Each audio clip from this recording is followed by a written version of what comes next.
ทที่19คำดีกลายเป็นวัยรุ่นบทที่19แม่นนำเสนอเกี่ยวกับคำดีสำหรับการก้าวเข้าสู่วัยรุ่นและวัยรุ่นตอนต้นการทำความเข้าใจของการเปลี่ยนแปลงของร่างกายการเรียนรู้ในการเบิ่งแยงตนเองการเรียนรู้เอกลักษณ์ของตนเองและยุทธวิธีอื่นๆที่ได้นำเสนอไว้ในบทนี้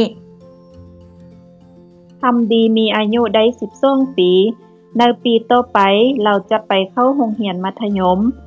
ทั้งเด็กหญิงและชายในโรงเรียนของคำดีเริ่มมีความแตกต่าง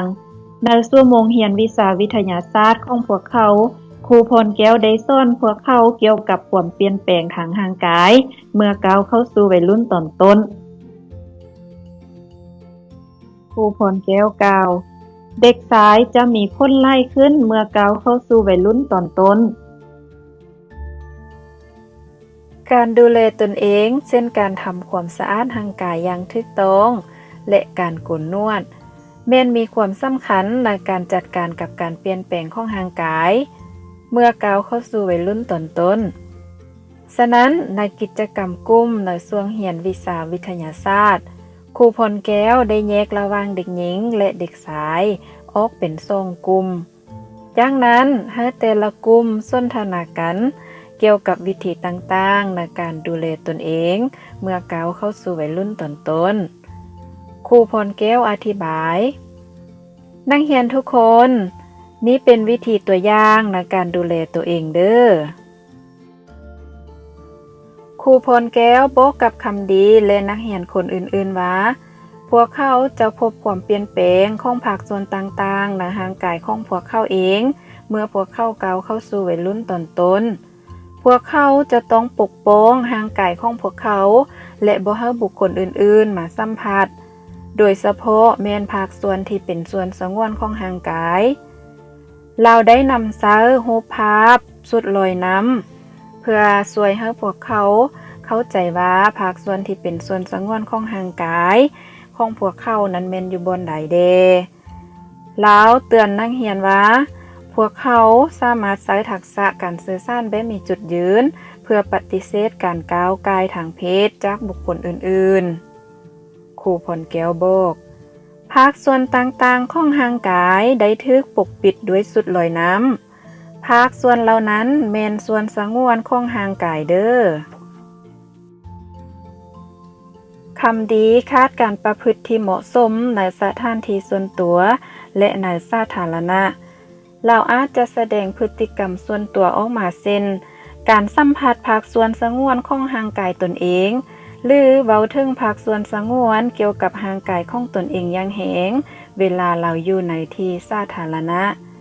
เมื่อคำดีรู้สึกคันขาย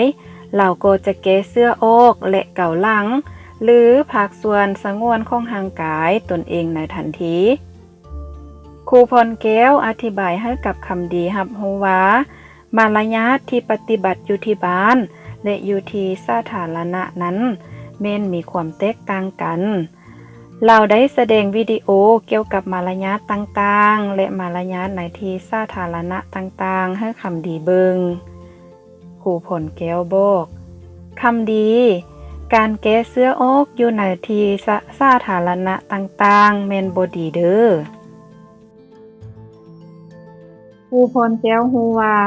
นักเรียนของลาวโดยเฉพาะแม่นเด็กผู้ชายแม่นจะรู้สึกหิวข้าวไวขึ้นกว่าเก่าเมื่อก้าวเข้าสู่วัยรุ่นเพื่อป้องกันบ่ให้คำดีมีปัญหาทางอารมณ์ครูพรแก้วจึงเตือนแม่ของลาวเพื่อกะเกียมอาหารสำหรับคำดีมาโรงเรียนอย่างเพียงพอ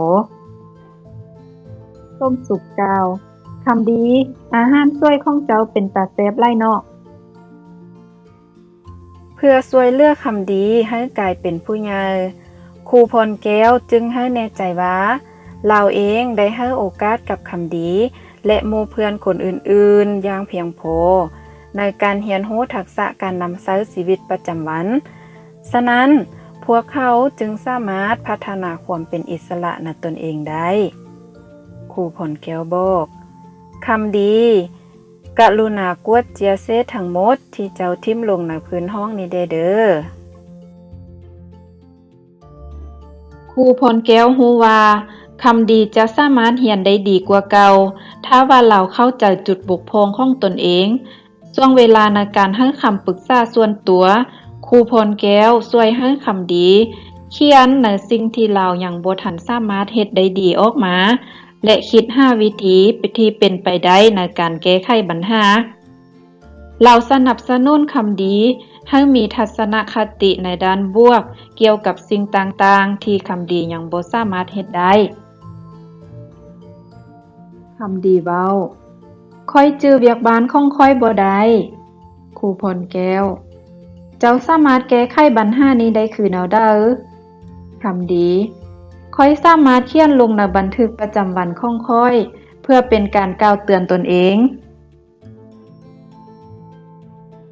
ความปลอดภัยทางอินเทอร์เน็ตหมายถึงความรู้เกี่ยวกับการปกป้องข้อมูลส่วนตัวและความเป็นส่วนตัวทางอินเทอร์เน็ตครูพรแก้วเข้าใจว่าในปัจจุบันมีนักเรียนหลายๆน้องที่กำลังใช้อินเทอร์เน็ตอยู่ที่บ้านสำหรับการเรียนรู้และการเฮ็ดกิจกรรมในเวลาว่างบางน้องก็มีโทรศัพท์มือถือแบบทันสมัยหรือสมาร์ทโฟน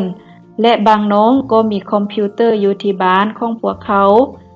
ครูพรแก้วอยากแน่ใจว่าคำดีและเพื่อนๆของเราเข้าใจในความปลอดภัยทางอินเทอร์เน็ตเราจึงได้เชื้อเชิญเจ้าหน้าที่ตำรวจเพื่อมาอธิบายเกี่ยวกับความปลอดภัยทางอินเทอร์เน็ตให้นักเรียนอยู่ในห้องเรียนฟัง